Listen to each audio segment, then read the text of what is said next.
Good morning, class. Welcome sa isa na namang leksyon ngayon episode at ang lesson natin ngayon ay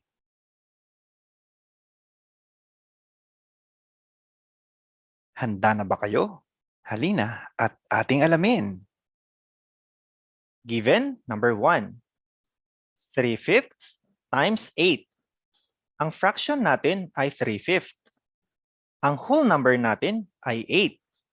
In multiplying fractions by a whole number, we have 3-step rules to follow.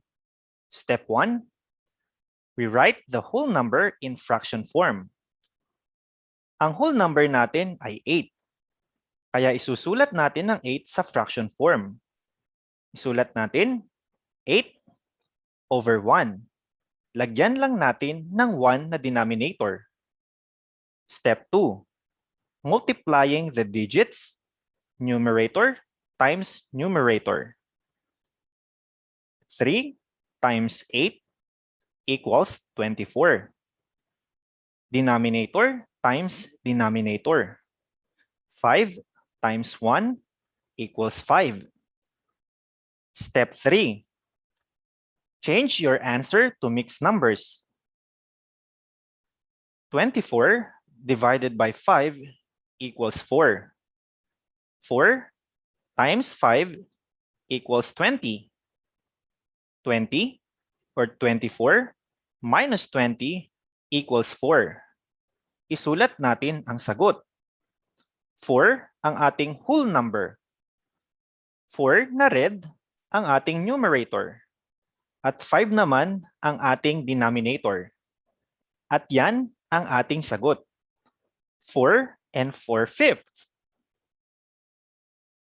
Next, baligtarin naman natin. Whole number naman times fraction. 5 times 3/4 equals unknown. Ganun pa din. We write the whole number in fraction form. Example, 5 over 1 times 3/4 equals unknown. Lalagyan lang natin ng 1 na denominator ang 5. Step 2. Multiply the digits. Numerator times numerator. 5 times 3 equals 15. Denominator times denominator.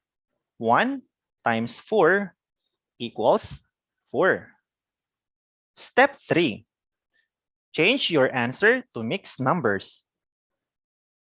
15 divided by 4 equals 3. 3 times 4 equals 12. 15 minus 12 is 3. Isulat natin ang sagot.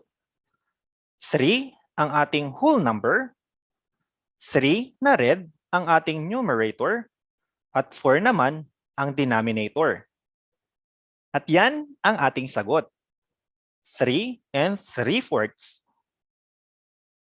Thank you for watching. Please like and subscribe to my channel.